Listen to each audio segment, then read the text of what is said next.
Nah,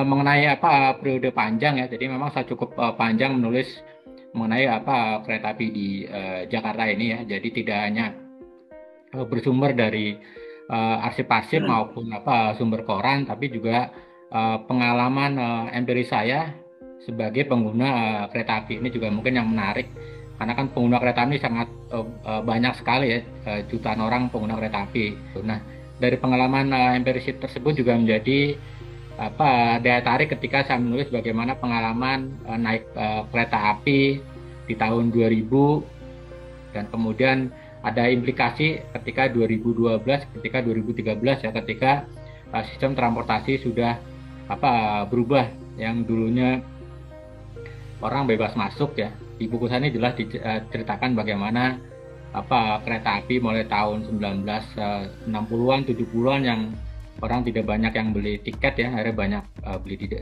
di kereta segala macam.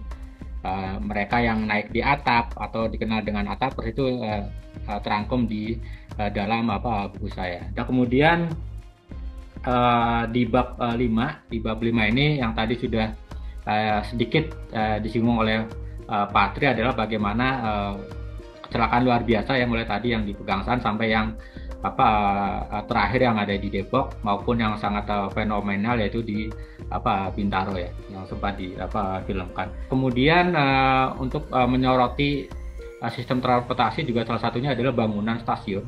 Jadi saya juga mengulik bagaimana sejarah stasiun, terutama stasiun yang sudah ditetapkan sebagai bangunan cagar budaya. Mulai dari stasiun Tanjung Priok yang dulu sangat ramai, sekarang kondisi sangat sepi ya, karena dulu stasiun Tanjung Priok ini adalah pintu gerbangnya orang menuju ke Jawa ya. Jadi ketika kapal-kapal berlabuh di Tanjung Priok, itu orang-orang asing adalah yang pertama kali dilihat, pertama kali naik kereta dan bertemu dengan masyarakat, yaitu di stasiun Tanjung Priok. Mungkin itu aja yang bisa saya sampaikan. Terima kasih banyak Mas Danang, saya kembalikan lagi.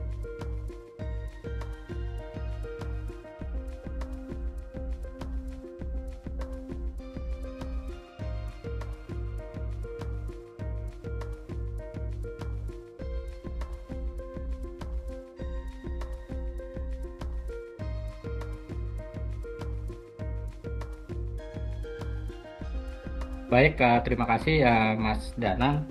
Tadi terkait dengan pertanyaan ya, pihak swasta ya. Jadi memang pada masa Hindia Belanda ini memang perusahaan kereta api lebih banyak swasta. Jadi kalau yang milik pemerintah itu hanya SS atau Staatsspoorwegen. Jadi lainnya itu adalah perusahaan swasta ya, baik itu yang terkait dengan kereta api yang jalur jarak jauh maupun yang tram di perkotaan, itu semuanya dimiliki oleh swasta. Mereka ini berlomba-lomba untuk mendapatkan konsesi dari pemerintah dan untuk membangun jalur yang bisa saling bersinggungan ya, atau dengan kewilayahan yang berbeda-beda. Dulu swasta mempunyai persepsi yang beda atau mempunyai pandang yang beda ketika membangun jalur rel tersebut seperti itu. Dan kalau kita lihat kenapa sekarang tidak ada swasta, karena setelah tahun 19, sebenarnya mulai tahun 19 42 ya, zaman Jepang ini mulai disatukan. Tadi yang jalurnya beda-beda kemudian disamakan ya. Dan ini juga semua perusahaan ini disatukan pada sama mendudukan Jepang ya, seperti itu. Nah, kalau sekarang swasta itu dalam konteks lebih ke anak perusahaan ya, seperti Komuter KCI ya, seperti Komuter itu adalah anak perusahaan dari PT Kereta Api Indonesia. Kemudian juga ada perusahaan lagi seperti Reska dan lain sebagainya. Itu adalah salah satu anak perusahaan dari PT Kereta Api. Tapi itu yang terkait dengan jalur kereta api. Kemudian yang sekarang kan juga berkembang pembangunan katakanlah LRT, MRT juga kan semuanya berbasis rel seperti itu nih. Jadi itu mengenai kenapa dulu banyak perusahaan yang membangun jalur kereta api atau tram seperti itu.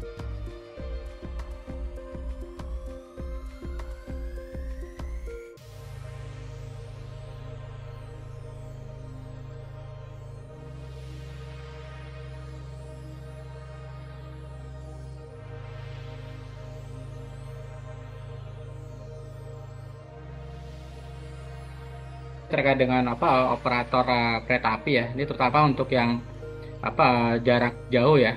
Jadi jarak jauh itu memang biasanya karena operator kereta api berbeda-beda. Biasanya untuk beli tiketnya bisa jadi semacam tiket terusan lah, mungkin seperti itu.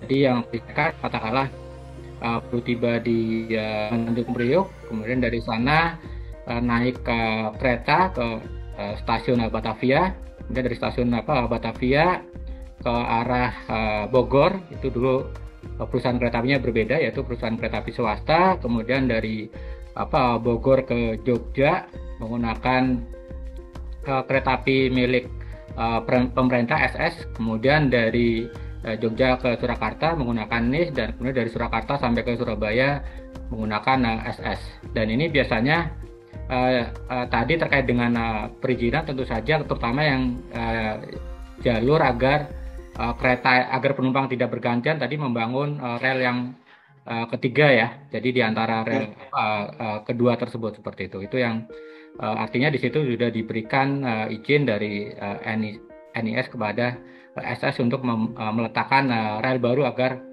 kereta tetap bisa berjalan tanpa berganti kereta seperti itu.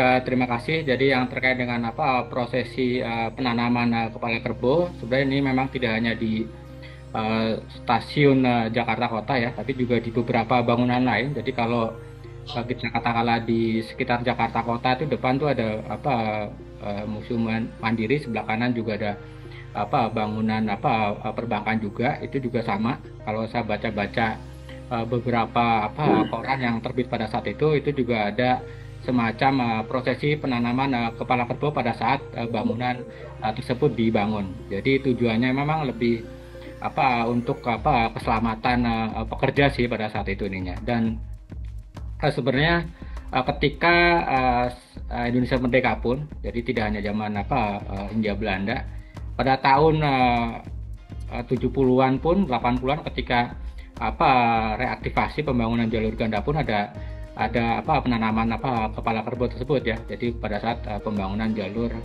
ganda antara Manggarai sampai ke stasiun Depok, kemudian ke Bogor seperti itu ya. Jadi ini lebih ke untuk keselamatan sih, kepercayaan masyarakat pada saat itu ininya. Jadi tidak hanya di stasiun Jakarta Kota, tapi juga beberapa bangunan lain.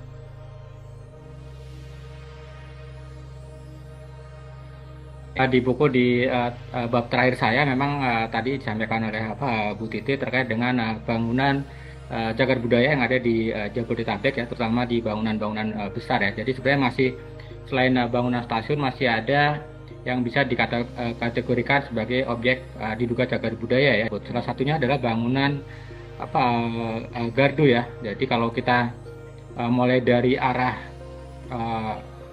stasiun Priok sampai ke arah Bogor itu terdapat beberapa bangunan gardu yang mungkin bagi sebagian pengguna kereta api nggak ya. Jadi itu banyak bangunan-bangunan yang biasanya jarak sekitar 5 km itu ada semacam bangunan kecil gardu listrik.